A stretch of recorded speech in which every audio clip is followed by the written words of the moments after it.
Olá a todos, que a paz do nosso Senhor e Salvador Jesus Cristo esteja na sua vida, na sua casa, na vida de cada pessoa a quem você ama e você quer bem. Que a presença do Senhor te guie, você que está indo para o trabalho, para a escola, você que tem atividades e compromissos e vai honrar com as suas atividades e compromissos, seja dirigido pela presença do nosso Deus, em nome de Cristo Jesus, nosso Senhor. Você não é inscrito? Se inscreva. Você ainda não ativou o sino? Ativa e receba a notificação do nosso canal. Vamos continuar o episódio falando sobre religião. Qual a religião certa? Sabe, no tempo de Jesus havia um embate muito grande entre Jesus, os escribas e os fariseus, porque os escribas e os fariseus, eles representavam a religião daquela época. Os escribas e os fariseus, eles representavam o que as religiões e as igrejas representam hoje. E lembra que o fariseu era aquele grupo religioso que se sentia mais certo, mais santo que todo mundo e não queria de fato e de verdade seguir aquilo que eles ensinavam. Eles ensinavam uma coisa e faziam outra totalmente diferente. Aqui no capítulo 23, no verso 13, o Senhor Jesus inicia uma campanha contra a falsa religião. E agora eu vou falar o que é a falsa religião, tá? O que é quem representa a religião em si? Quando a pessoa ela sobe no púlpito e ela vai pregar, então ela está representando a religião. Por quê? Porque no mesmo templo que os fariseus e os escribas ensinavam, Jesus ensinava. Eu vou mostrar isso aqui.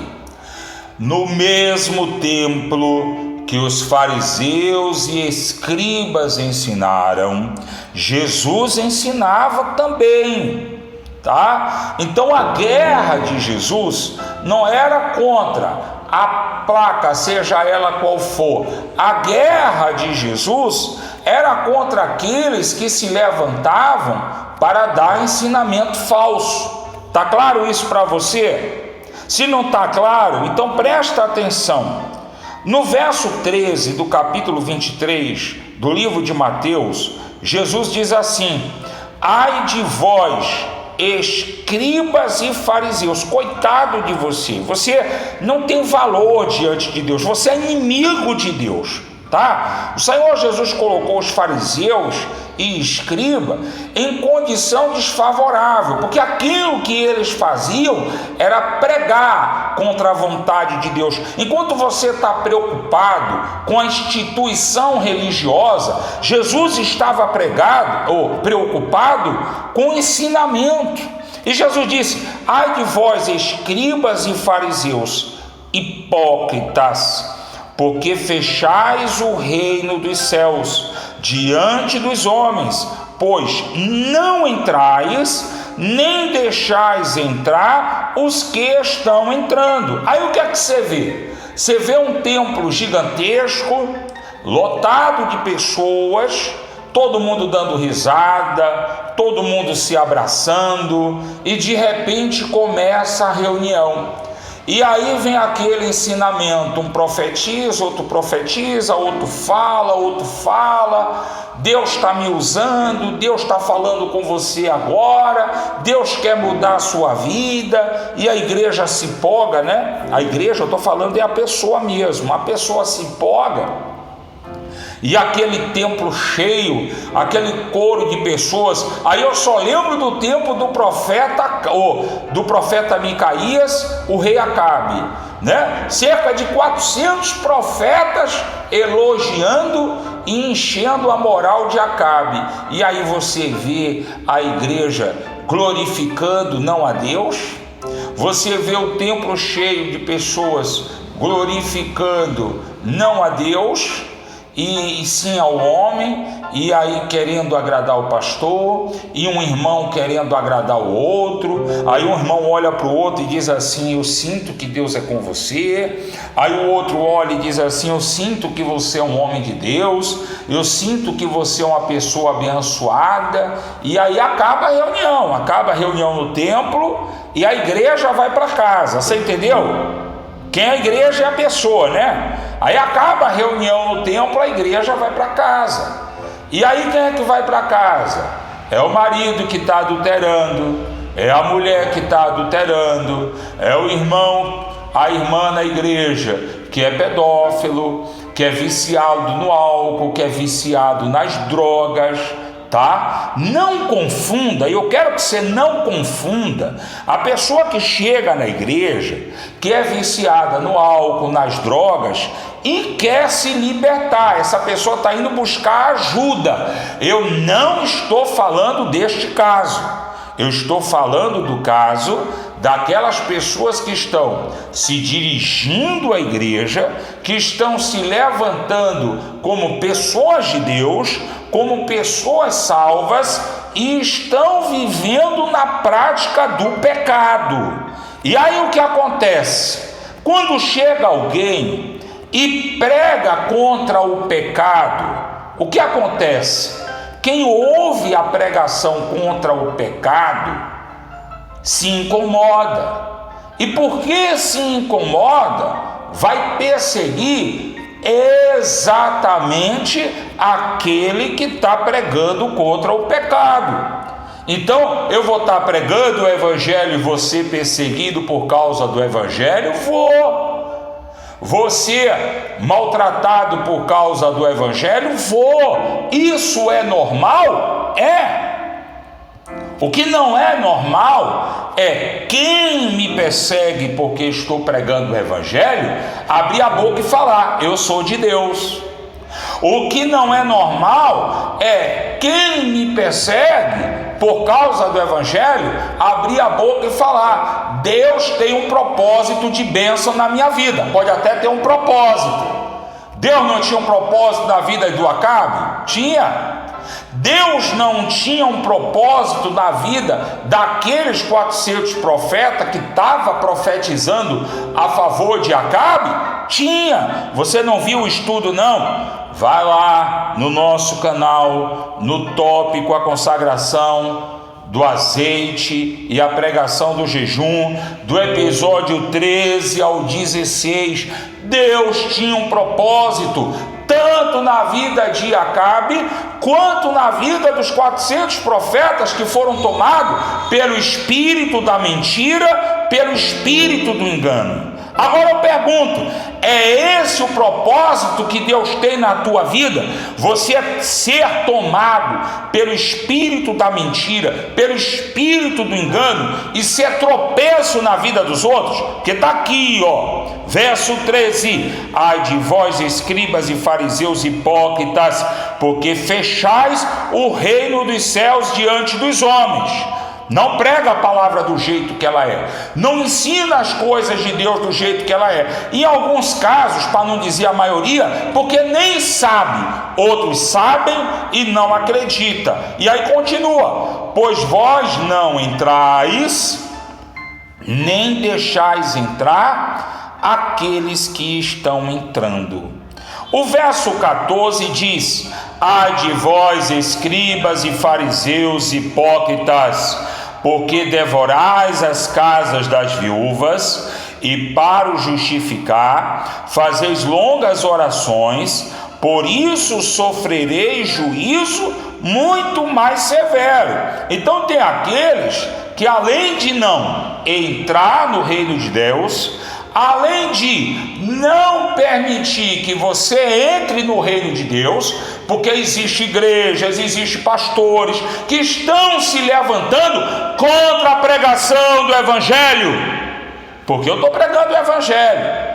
Eu peço, comenta aí, quem está me acompanhando, comenta aí o que eu estou pregando que é fora do que diz a palavra de Deus. Eu estou pregando o que diz o Evangelho. E aí diz assim: não, aquele que ouvir a pregação do Alexandre nem me respeita como pastor. Mas não precisa. Quem precisa me respeitar como pastor é você, que precisa da bênção de Deus. É você que precisa da graça de Deus na sua vida. É você que precisa me respeitar como pastor. E eu preciso respeitar você como ovelha do rebanho de Cristo Jesus e entender o meu papel na sua vida. Quanto ao resto, estou pouco preocupado. Não me importa. A Bíblia diz: a salvação, ela é individual.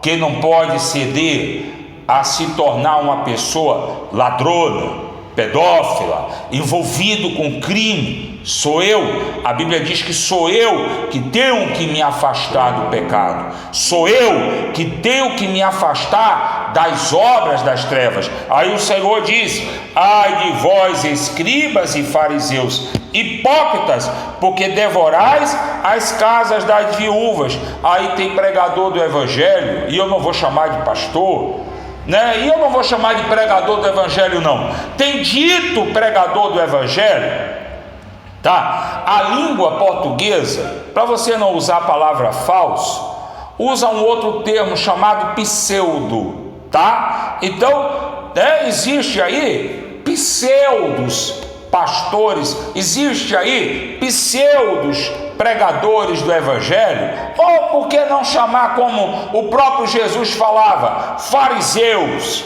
escribas, já que agora você sabe o que significa fariseus e escribas. Devorai as casas das viúvas. Aí está atrás do dízimo, está atrás da oferta. Gente, não me entenda errado.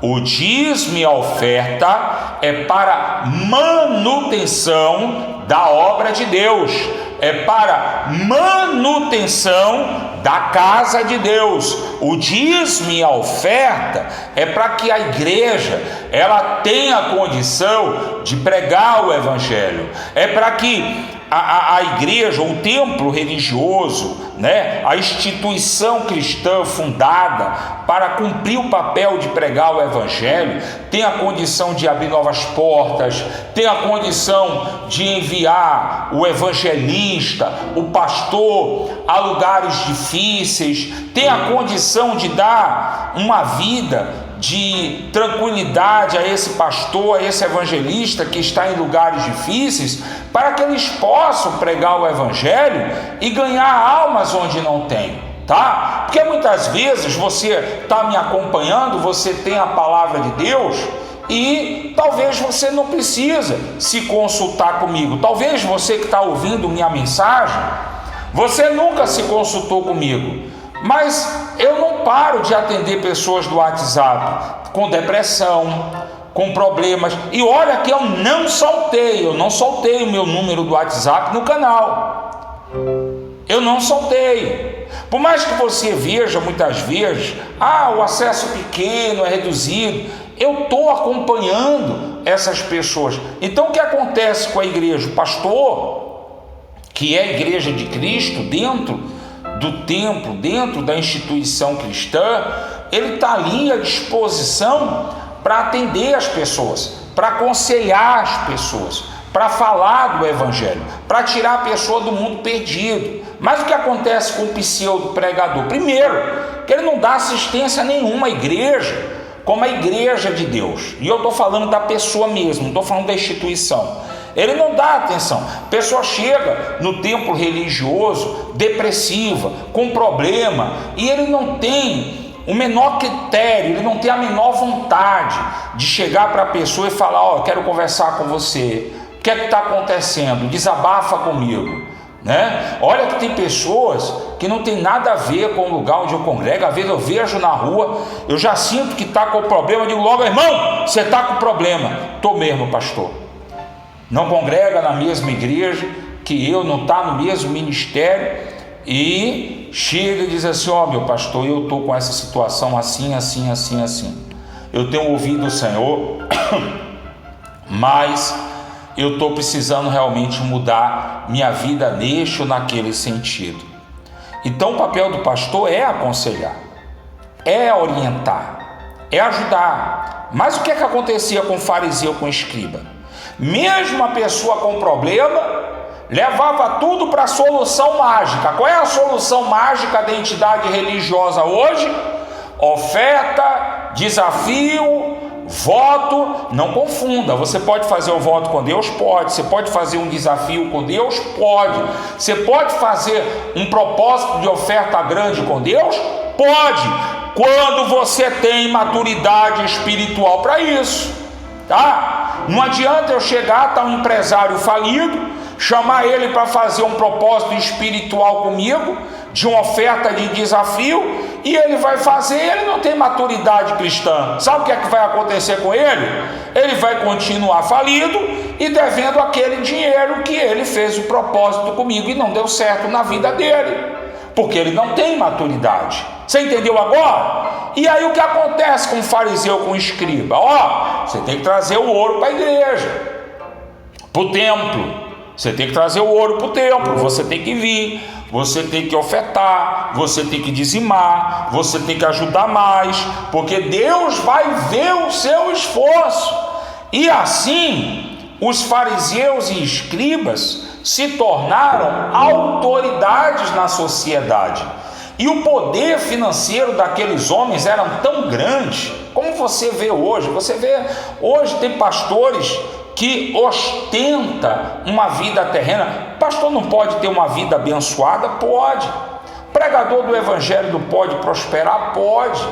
Não confunda a prosperidade com ostentar riquezas mal adquiridas, tá? Porque uma coisa é um homem de Deus prosperar porque a obra dele prosperou. Ele começou com uma igreja pequena, a igreja cresceu, ele tem condição para viajar dentro do Brasil, para fora do Brasil, mas tudo que ele faz está relacionado à vida dele como pastor. Se ele está viajando, ele está pregando o evangelho, ainda que ele leve a família, ainda que a família desfrute o prazer da viagem.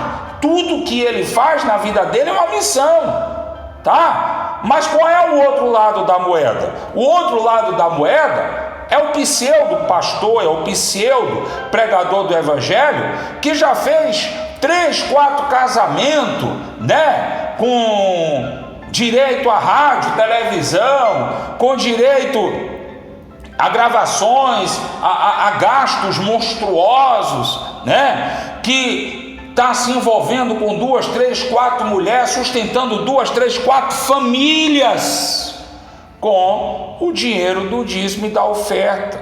E aí Jesus diz assim: ai de vós, escribas e fariseus hipócritas, porque devorais a casa da viúva. Então lesa a consciência do dizimista, lesa a consciência do ofertante, e para justificar fazem longas orações, muitas vezes leem várias vezes o mesmo salmo, falam a mesma palavra várias vezes, fazem longas orações. Por isso sofrerei juízo muito mais severo. Por quê? Porque quando a igreja, eu falo a pessoa que é dizimista e ofertante, sabe que o pastor é um canalha, sabe que o pastor está pegando aquele dinheiro para benefício próprio, não para a obra, e continua dizimando naquele lugar, então essa pessoa é cúmplice. Então ela acabou de perder as bênçãos de Deus, porque ela sabe que aquele dízimo, aquela oferta não está ajudando a obra de Deus. E olha que eu não estou preocupado com a placa de igreja.